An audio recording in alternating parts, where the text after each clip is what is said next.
Assalamualaikum warahmatullahi wabarakatuh. Saya Nurul Aulia Parinduri dengan NIM 0602183049. Baiklah, di video ini saya akan menjelaskan mengenai tugas UAS saya yang mata kuliah, yaitu metode penelitian sejarah dengan dosen pengampu, yaitu Bapak Hendrik Dalimunte MA.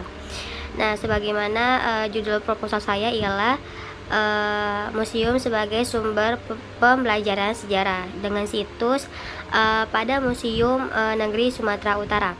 Daftar isi yaitu terdiri dari bab 1, yaitu pendahuluan, latar belakang, fokus penelitian, tujuan penelitian, tinjauan penelitian, dan pemanfaatan penelitian.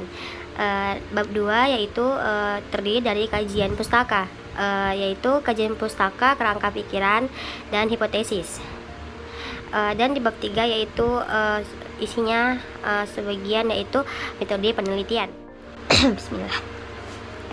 Pemanfaatan museum sebagai sumber belajar dapat menjadi program pendidikan yang mendorong kompetensi, belajar menilai, berpikir kritis, dan untuk selanjutnya mendorong peserta didik berani untuk memberikan sebuah tanggapan-tanggapan serta komentar-komentar terhadap nilai-nilai budaya dan peristiwa bersejarah yang terjadi, sehingga proses pembelajaran terpusat pada peserta pendidik. Nah, saat ini kan masih banyak masyarakat termasuk kalangan pendidikan yang memandang museum itu sebagai hanya berfungsi sebagai tempat menyimpan dan memelihara benda-benda peninggalan sejarah saja, serta menjadi monumen penghias kota. Nah, akibatnya banyak masyarakat yang tidak sempat untuk meluangkan waktunya berkunjung ke museum dengan alasan kuno dan tidak prestis.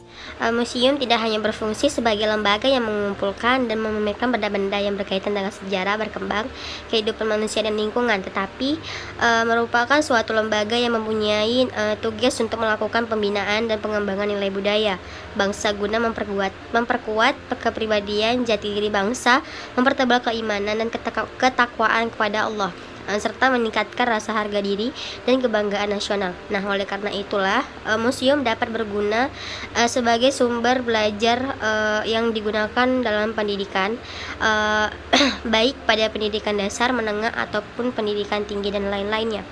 Nah, museum itu sebagai sumber belajar adalah suatu inovasi yang pembelajarannya yang dirancang untuk membantu peserta didik memahami teori secara mendalam melalui pemanfaatan media audio visual. Dalam pelaksanaannya dapat memanfaatkan sebuah media berupa benda-benda peninggalan bersejarah, budaya, arsip, atau berbentuk tayangan audio visual tentang peristiwa-peristiwa masa silam seperti film dokumenter. Nilai budaya dan peninggalan sejarah yang terdapat di museum menjadi salah satu referensi kesadaran bangsa Indonesia, khususnya peserta didik sebagai generasi penerus untuk membangun kehidupan masa depan yang lebih baik. Nah, tidak hanya pada tatanan kemakmuran secara ekonomis, namun memiliki identitas kebangsaan yang beradab. Nah, proses national building for national identity menuntut untuk rekonstruksi sejarah sebagai sejarah nasional yang akan mewujudkan kristalisasi identitas bangsa Indonesia. Rekonstruksi sejarah hanya akan mampu dipahami oleh warga masyarakat di Indonesia secara keseluruhan apabila melalui dunia pendidikan di sekolah. Hal ini dapat dilakukan dengan mengunjungi museum dan mengenalkan nilai-nilai budaya dan peninggalan-peninggalan bersejarah sejak dini pada peserta didik. Nah, secara tidak langsung museum sangat erat dengan pendidikan dan merupakan salah satu sumber belajar di antara sumber-sumber belajar lainnya seperti candi-candi, piagam, inskripsi, dan buku-buku. Nah, museum tidak hanya melengkapi informasi, melainkan juga merangsang minat dan menjadi sarana penting bagi peserta didik untuk lebih mengerti nilai-nilai budaya bangsa, yang bersejarah, sehingga peserta didik dapat membangun konsep dari fakta yang mereka lihat. Sebagai contoh, peserta didik dihadapkan pada sebuah dokumen bersejarah sebagai objek pengamatan. Nah, secara tidak langsung kan dalam benak peserta tuh kan akan bertanya, dokumen apa ini gitu, seperti apa isinya, kapankah dibuat gitu kan, gimana pembuatannya, dan mengapa dokumen ini dibuat gitu. Dengan pertanyaan tersebut secara tidak langsung mereka merangsang aktif pikiran peserta didik untuk mengamati, meneliti, dan menanggapi objek pengamatan. Nah, uraian mengenai pemanfaatan museum sebagai sumber belajar salah satunya adalah Museum Negeri Provinsi Sumatera Utara dengan koleksi benda-benda bersejarah yang memadai. Nah, Museum Negeri Provinsi Sumatera Utara ini diresmikan pada tanggal 19 April 1982 oleh Menteri Pendidikan Kebudayaan, yaitu Dr. Dawedet Yusuf. Nah, namun pelengkapan koleksi pertama dilakukan oleh Presiden Republik Indonesia, yaitu pertama Bapak Insinyur Soekarno tahun 1954 berupa makara. Nah, oleh karena itu museum ini terkenal dengan nama Gedung Arca. Museum Negeri Provinsi Sumatera Utara terletak di Jalan Hamingjon nomor 15 Medan. Tidak dapat dipungkiri lagi bahwa keberadaan Museum Negeri Provinsi Sumatera Utara belum mampu menarik perhatian peserta didik guna dimanfaatkan sebagai objek wisata dan pendidikan. Nah, tarikan peserta didik terhadap museum terlihat dari minimnya pengunjung pihak sekolah. Apakah benar bahwa benda-benda tersebut telah dimanfaatkan secara optimal sebagai wahana apresiasi terhadap fakta sejarah sekaligus sebagai sumber belajar? Nah, selama ini kan Museum Negeri Provinsi Sumatera Utara kurang dikenal masyarakat dan belum dimanfaatkan secara optimal untuk sumber belajar. Sekolah-sekolah belum mempunyai kegiatan yang rutin untuk mengunjungi museum. Nah, koleksi benda-benda bersejarah yang terdapat di dalam Museum Negeri Provinsi Sumatera Utara dapat digunakan secara efektif untuk menyampaikan informasi atau pesan, dapat merangsang pikiran, perasaan, perhatian, dan penerimaan pesan untuk terciptanya bentuk komunikasi antara pemberi dan penerima pesan tanpa terjadi kesalahpahaman. Nah, kedudukan, fungsi, dan peranan koleksi benda bersejarah sangat strategis karena menyangkut pembentukan aspek-aspek ilmu pengetahuan, nilai pada peserta didik dan setiap jenjang pendidikan. Nah, berdasarkan koleksi yang dimiliki, Museum Negeri Provinsi Sumatera Utara dikategorikan sebagai museum umum, sebagai koleksinya besar dari daerah Sumatera Utara, berupa benda-benda dan peninggalan sejarah budaya manajemen prasejarah, klasik atau pengaruh Hindu-Buddha hingga sejarah perjuangan masa kini, sehingga lainnya berasal dari beberapa daerah lain di Indonesia dan dari negara lain seperti Thailand. Hingga 2013, Museum Negeri Provinsi Sumatera Utara menyimpan kurang lebih 7.000 koleksi. Nah, kita masuk ke bagian B, yaitu fokus penelitian. Dalam proposal ini, fokus penelitian saya berdasarkan latar belakang masalah di atas. Maka fokus penelitian ini ialah 1. Bagaimana dukungan penggunaan koleksi museum untuk diterapkan dalam media pembelajaran sejarah. Nah, yang kedua, bagaimana langkah penggunaan museum sebagai media pembelajaran sejarah. Nah, yang ketiga, kendala apa saja yang ditemui dalam penerapan museum sebagai media pembelajaran sejarah, serta bagaimana solusi pemecahannya. Nah, bagian C-nya yaitu tujuan penelitian. Tujuan penelitian ialah yang pertama, untuk mengetahui bagaimana dukungan penggunaan koleksi museum untuk diterapkan dalam media pembelajaran sejarah. Yang kedua, mengetahui langkah penggunaan museum sebagai media pembelajaran sejarah. Yang ketiga, mengetahui kendala apa yang ditemui dalam penerapan museum sebagai sumber pembelajaran sejarah serta bagaimana solusi pemecahannya. Bagian D yaitu manfaat hasil penelitian, yaitu berdasarkan permasalahan dan tujuan yang akan dicapai pada penelitian ini. Adapun manfaat penelitiannya adalah A. Secara teoritis, yaitu memberikan sumbangan pemikiran ilmiah dalam memanfaatkan museum sebagai salah satu sumber pembelajaran sejarah. Yang kedua, memberikan informasi untuk memanfaatkan museum sebagai salah satu sumber pembelajaran sejarah sebagai bahan pengembangan wawasan bagi peneliti lain yang ingin meneliti masalah yang sama dalam mengembangkan ilmu pengetahuan. Yang B, secara praktis. Yang pertama, untuk peserta didik, yaitu menambahkan wawasan dan pengetahuan nilai-nilai sejarah dan budaya bangsa melalui pemanfaatan museum sebagai sumber sejarah. sebagai sumber belajar. Nah, yang kedua, untuk guru atau dosen sebagai bahan masukan bagi guru dan dosen dalam pemanfaatan museum sebagai sumber belajar dan bahan referensi dalam proses belajar mengajar yang akan datang, serta meningkatkan pengetahuan tentang pentingnya museum sebagai sumber belajar. Masuk ke bab 2, yaitu kajian pustaka. Nah, kajian pustaka yang pertama yaitu museum. Nah, pengertian museum yaitu museum berasal dari kata Latin museoin, yaitu kuil untuk 9 dewi musi, anak-anak dewa Zeus yang tugas utamanya adalah menghibur. Dalam perkembangan museum ini menjadi tempat kerja ahli-ahli zaman Yunani kuno seperti Pythagoras dan Plato. Nah, berdasarkan sejarahnya, museum merupakan sebuah lembaga yang bersifat tetap, tidak mencari keuntungan, melayani masyarakat dan terbuka untuk umum, serta bertugas merawat, mengumpulkan, melestarikan, meneliti, mengkomunikasi dan memamerkan warisan sejarah kemanusiaan yang berwujud benda-benda untuk pendidikan, penelitian dan hiburan. B, yaitu jenis museum. Pada tahun 1969, Direktorat Permusiuman mengkelompokkan museum menurut jenis koleksinya. Ketika itu terdapat 3 jenis museum, yaitu museum umum, museum khusus, dan museum lokal. Pada tahun 1975, pengelompokan diubah menjadi museum umum, museum khusus, museum pendidikan. Nah, pada tahun 1980, pengelompokan kembali diubah menjadi museum umum dan museum khusus. Dan berdasarkan kedudukannya, Direktorat Permusiuman mengelompokkan kembali museum umum dan khusus menjadi museum tingkat nasional. Nah, museum tingkat nasional atau provinsi, dan museum tingkat lokal atau kodia atau kabupaten. Nah, yang kedua, sumber pembelajaran. Nah, belajar dapat dirumuskan dalam berbagai pengertian sesuai dengan paradigma yang digunakan.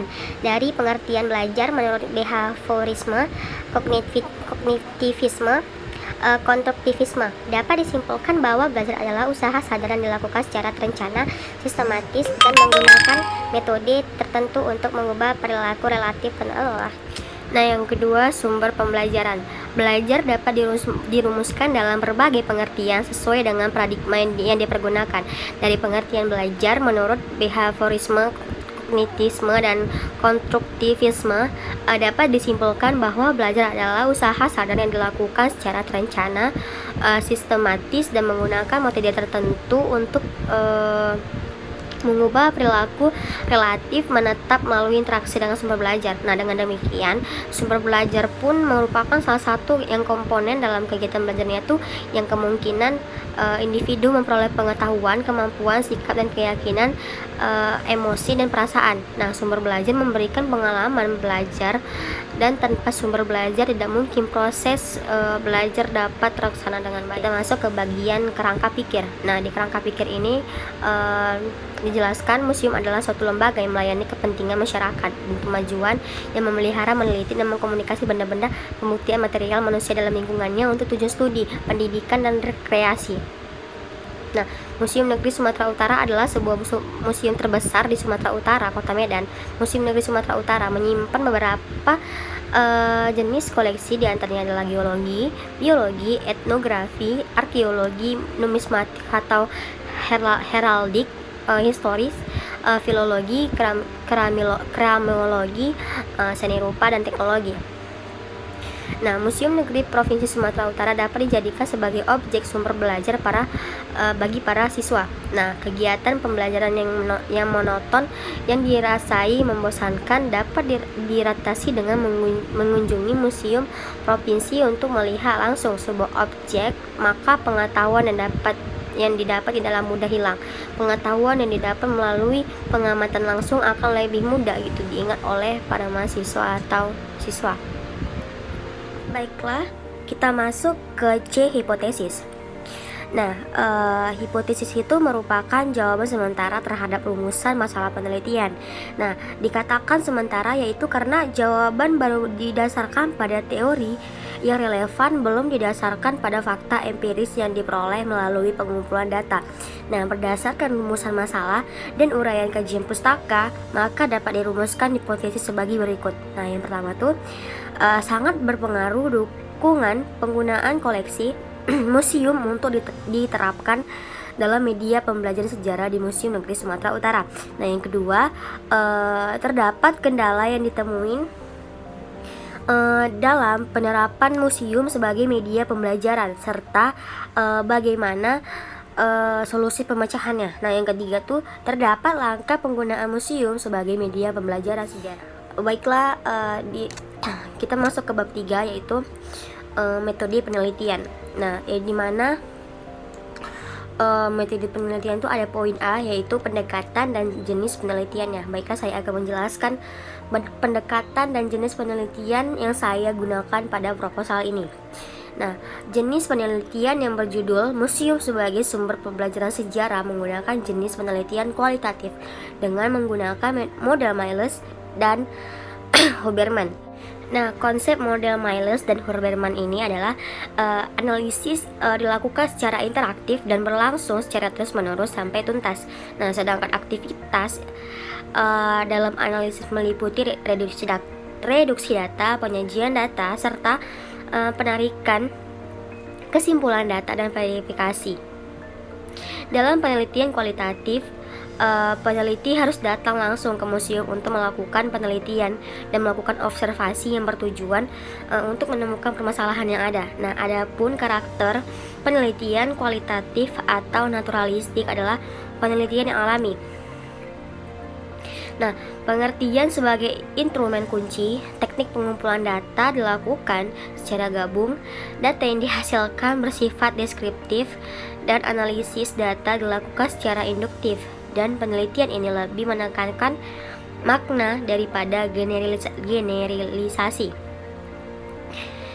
Dengan definisi atas, maka dapat ditarik pemikiran bahwa dalam penelitian kualitatif peneliti melaksanakan pengamatan dengan lingkungan objek untuk mendapatkan permasalahan dan memahami permasalahan tersebut. Nah, penelitian kualitatif sendiri merupakan penelitian yang bersifat deskriptif, yang artinya hasil eksplorasi atas subjek peneliti atau para partisipan melalui pengamatan dan semua variannya.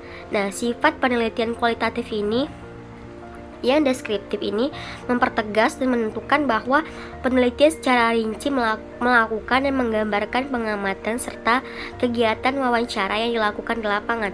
Nah, pada proses pengelolaan data, peneliti harus mencatat dan menganggap semua keterangan hasil pengamatan dan kegiatan wawancara.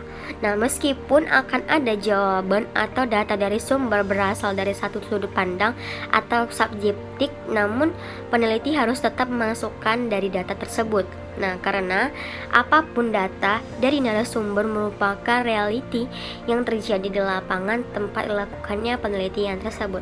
Nah, baiklah, kita masuk ke bagian B, yaitu kehadiran penelitian. Nah, keikutsertaan peneliti sangat menentukan dalam mengumpulkan data ini. Nah, keikutsertaan tersebut tidak hanya dilakukan dalam waktu singkat, tapi memerlukan perpanjangan keikutsertaan peneliti pada latar penelitian. Nah, peneliti di lokasi penelitian juga berperan sebagai pengamat penuh. Di samping itu, kehadiran peneliti diketahui sebagai peneliti oleh kepala museum, staf, dan karyawan di Museum Sumatera Utara. Nah, baiklah, kita masuk ke bagian B, ke poin C, yaitu lokasi penelitian. Nah, penelitian ini dilaksanakan di Museum Negeri Sumatera Utara atau biasanya dikenal dengan nama Gedung Arca. Nah, lokasinya sudah saya jelaskan tadi di awal, yaitu di HM Joni nomor 15 Medan. Baiklah, Museum Negeri ini diresmikan oleh Menteri Pendidikan dan Kebudayaan Dr. Doet Yusuf pada 19 April 1982, di mana diletakkan koleksi pertama dalam Gedung Arca dilakukan oleh Presiden RI pertama Insinyur Soekarno pada tahun 1954. Peneliti sangat tertarik untuk melakukan penelitian terkait pemanfaatan Museum Negeri Sumatera Utara sebagai sumber pembelajaran sejarah. Nah, berdasarkan koleksi yang dimiliki, museum Provinsi Sumatera Utara ini dapat dikategorikan sebagai museum umum. Sebagian besar koleksinya berasal dari daerah Sumatera Utara, yang merupakan benda-benda peninggalan sejarah budaya mulai dari masa prasejarah klasik, pengaruh Hindu-Buddha, Islam hingga sejarah perjuangan masa kini. Nah, makanya saya tertarik untuk melakukan penelitian di sini. Nah, visi misi Museum Negeri Provinsi Sumatera Utara yaitu dalam menjalankan roda organisasi dan tata kerja sebuah lembaga. Seyogiannya memiliki pedoman yang bersifat tetap untuk menjadikan acuan terhadap setiap perkembangan yang dijalankan. Nah, pedoman itu dikonversikan menjadi suatu tatanan lembaga berupa visi dan misi. Nah, visi merupakan tujuan bersama, cita-cita atau harapan yang diemban untuk mewujudkan di masa yang akan datang. Sedangkan misi merupakan upaya, usaha, atau cara yang dipergunakan di dalam pewujudan impian bersama visi dengan tidak melupakan peraturan-peraturan atau prinsip-prinsip yang berlaku. Penyusunan visi dan misi dilakukan oleh Kebijakan Museum Negeri Sumatera Utara atas dasar kewenangan yang diberikan oleh Dinas Pendidikan dan Pariwisata Provinsi Sumatera Utara sejak awal diresmikannya Museum Negeri Provinsi Sumatera Utara pada tahun 1982 sampai proses perjalanan museum ini mempunyai visi dan misi sebagai berikut. Nah, visi Museum Negeri Sumatera Utara yaitu terwujudnya museum sebagai pusat studi yang mengemban kebudayaan dan dinamis kreatif serta andalan pariwisata daerah. Misinya yaitu mengoptimalkan tugas dan fungsi museum. Yang kedua, meningkatkan sumber daya manusia yang profesional. Yang ketiga, membina kerja sama antara berbagai kelompok atau kalangan guna meningkatkan performasi budaya bangsa. Nah, yang kedua yaitu struktur organisasi Museum Negeri Sumatera Utara. Beberapa kesimpulan menurut para ahli tentang kepemimpinan di museum adalah perlu dikemukakan bahwa peran seorang pemimpin sangat menentukan keberhasilan pelaksanaan kegiatan suatu organisasi. Nah, peran itu yang terpenting adalah yang pertama, menciptakan suatu iklim kerja dan lingkungan yang menyenangkan bagi semua anggota organisasi untuk bekerja. Nah, yang kedua, memelihara hubungan kerja yang serasi ke dalam maupun keluar. Yang ketiga, pendayagunaan sumber-sumber daya dan dana yang biasanya selalu dalam keadaan terbatas, bahkan kadang-kadang jauh dari kata mencukupi. Nah, yang keempat, penemuan cara-cara pemberian rangsangan atau motivasi moral dan meril selayaknya sesuai kemampuan yang ada. Yang kelima, pemantapan pelaksanaan fungsi-fungsi manajemen seperti perencanaan, pengorganisasian, pengawasan tersebut. Nah, struktur organisasi di Museum Sumatera Utara terlaksana berdasarkan keputusan Menteri Pendidikan dan Kebudayaan Indonesia nomor 001/1/1981 tanggal 9 Januari 1991 tentang organisasi dan tata kerja museum provinsi. Nah, susunan organisasi terdiri dari kepala museum dibantu oleh kepala subbahagian tata usaha, kepala seksi koleksi, kepala seksi bimbingan dan edukasi, kepala seksi konservasi dan preparasi serta tentang fungsional. Nah, struktur organisasi Museum Sumatera Utara dibagi menjadi dua kelompok besar yang dipimpin oleh seorang kepala museum. Nah, kedua kelompok besar tersebut adalah satu, bidang fungsional. Nah, ini memiliki 3 kelompok kegiatan. Yang kedua, bidang tata usaha memiliki 5 kelompok kegiatan. Baiklah, kita masuk ke bagian D, sumber data. Dalam melaksanakan penelitian kualitatif, peneliti memperoleh sumber data melalui observasi, wawancara, dan kuesioner. Oleh karena itu, sumber data yang diperoleh adalah observasi museum. Jawaban dari para narasumber dan hasil checklist dari pengisian kuesioner oleh pengunjung dan oleh pengelola museum. Selain itu, peneliti juga akan menggunakan sumber buku atau dokumen yang berasal dari museum atau perpustakaan. kita masuk ke bagian E, yaitu prosedur pengumpulan data. Nah, metode pengumpulan data diperlukan untuk mengetahui metode mana yang cocok untuk mengumpulkan data tersebut. Dalam penelitian ini metode yang saya gunakan yaitu sesuai dengan metode sebagai berikut. Yang pertama, observasi. Dalam melakukan observasi, saya datang ke tempat penelitian dan mengamati bentuk fisik, bangunan, dan fasilitas yang ada di Museum Negeri Sumatera Utara. Selain mengamati bentuk fisik, bangunan, dan fasilitas museum, saya juga melakukan observasi dari segi pengunjung dan pengelola museum beberapa tahun terakhir agar mendapatkan metode yang cocok untuk melakukan penelitian. Yang kedua yaitu angket atau kuesioner. Nah, dalam melakukan penelitian, saya menggunakan kuesioner sebagai pengumpulan data. Saya menyebarkan kuesioner yang berisi pertanyaan mengenai fungsi Museum Negeri Sumatera Utara sebagai pembelajaran sejarah. Nah, pelaksanaan kuesioner ini melibatkan pengunjung dan pengelola museum.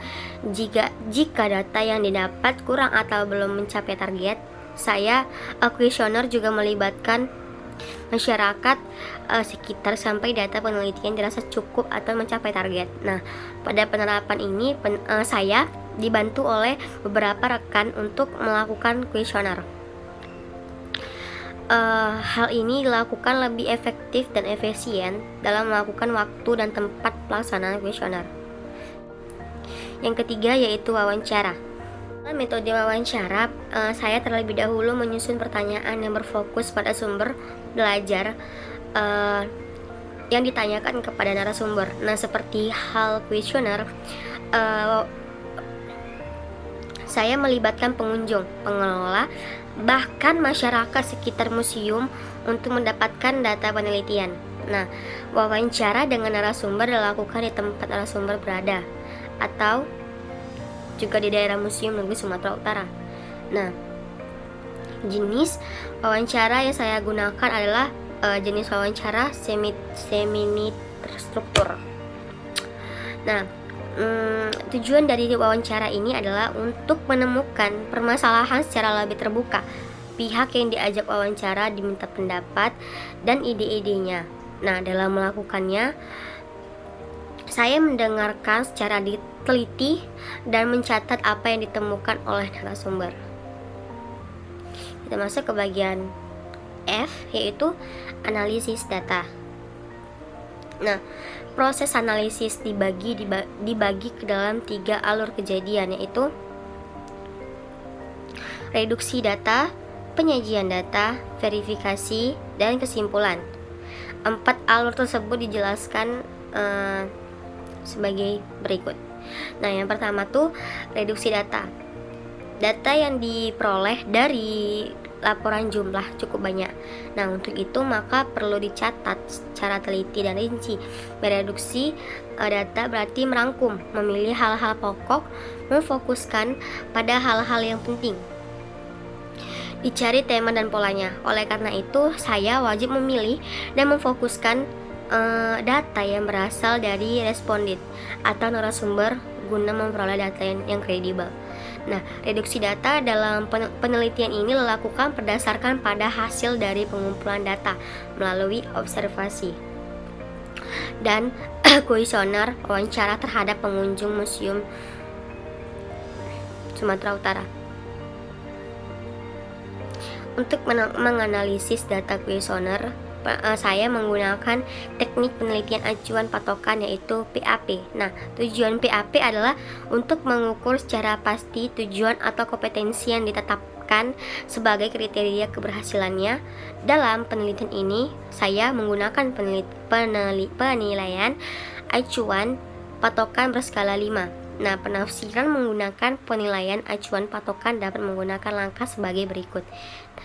A, yaitu mencari skor ideal, yang dimana skor ideal ini mungkin telah diperoleh jika semua pernyataan telah dijawab. Yang B, rata-rata X ideal. Yang C, mencari simpangan baku ideal. Yang D. Menyusun pedoman konferensi sesuai dengan kebutuhan menyusun pedoman konferensi skala 5. Nah, yang kedua itu penyajian data atau display data. Display data atau penyajian data adalah pengelola setengah jadi yang sudah dalam bentuk tulisan dan sudah memiliki alur tema yang jelas ke dalam suatu matriks kategorisasinya. Nah, serta akan memecahkan tema-tema tersebut ke dalam bentuk yang lebih konkret dan sederhana. Pada dasarnya disebut dengan subtema yang diakhir dengan memberikan kode dari subtema tersebut sesuai dengan verbatim wawancara yang telah dilakukan. Nah, yang ketiga, verifikasi dan penyimpulan data. Nah, setelah proses penyajian data,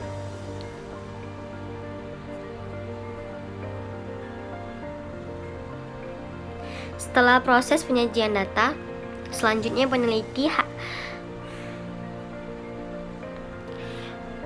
yang ketiga yaitu verifikasi atau penyimpulan data. Setelah proses penyajian data, selanjutnya saya memeriksa kembali data dan informasi yang diperoleh dari lapangan agar mendapatkan data yang valid dan terjamin. Setelah data dikumpulkan dengan lengkap dan diolah, apabila proses pengumpulan data dinilai telah cukup, maka akhirnya data-data tersebut akan dituangkan ke dalam rancangan konsep sebagai dasar dalam analisis penelitian. Baiklah, kita masuk ke poin D, yaitu pengecekan keabsahan temuan.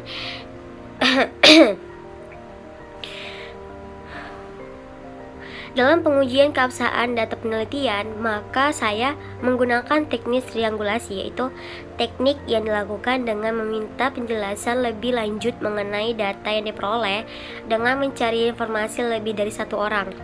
Adapun teknik triangulasi yang digunakan sebagai berikut ialah yang pertama, triangulasi data. Nah, menggunakan berbagai sumber data seperti hasil wawancara, observasi, dan dokumen pada bagian nilai-nilai budaya peninggalan sejarah di Museum Negeri Sumatera Utara.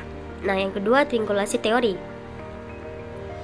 yang dimana penggunaannya tuh berbagai teori untuk memastikan bahwa data yang dikumpulkan sudah memenuhi syarat. Nah, pada bab 2 telah dijelaskan melalui teori yang akan digunakan untuk menguji hasil dari semua data yang terkumpul.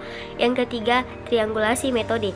Nah, penggunaan berbagai metode untuk meneliti suatu hal seperti metode wawancara dan metode observasi.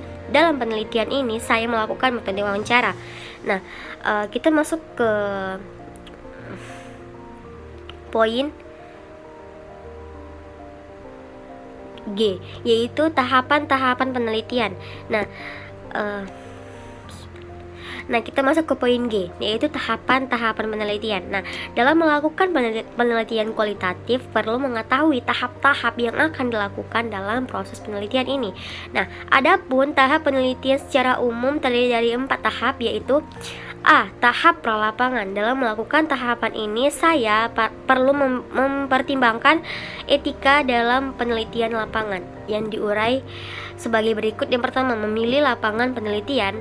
Dalam pemilihan lapangan penelitian saya harus mempertimbangkan hal-hal yang mungkin menyulitkan saya dalam melakukan penelitian di Museum Negeri Sumatera Utara. Misalnya keterbatasan geografis dan praktis seperti waktu, biaya, dan tenaga. Nah, yang kedua, mengurus perizinan. Nah, saya mengurus perizinan di bagian prodi sejarah pada Islam dan diajukan kepada petugas bagian perizinan di Museum Negeri Sumatera Utara. Nah, yang ketiga tuh memilih dan mencari data melalui informasi. Nah, hal ini dilakukan untuk membantu mempermudah memperoleh informasi data yang dibutuhkan dari beberapa informan dan data yang hal ini dilakukan untuk membantu mempermudah memperoleh informasi dan data yang dibutuhkan dari beberapa informan yang memiliki kredibilitas dalam pemenuhan data dan sesuai dengan kriteria peneliti. Nah, yang keempat, penyajian perlengkapan penelitian. Nah, semua perlengkapan yang bersifat teknis maupun non teknis saya siapkan secara sempurna. B, yaitu tahap pekerjaan lapangan. Dalam tahap ini yaitu saya mulai masuk pada lapangan penelitian dengan mencari data yang akurat serta dibagi menjadi 3 bagian, yaitu memahami latar penelitian.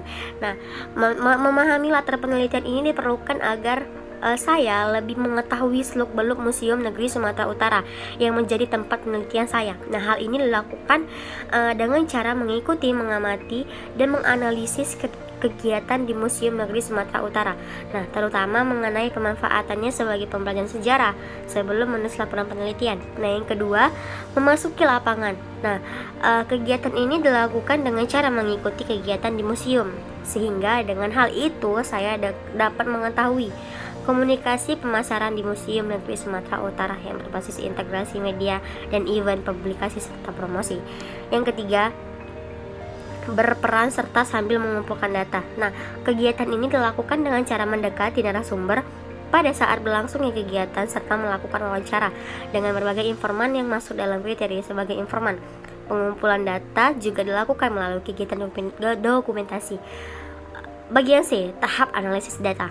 Nah, analisis data adalah upaya yang dilakukan dengan jalan bekerja dengan data.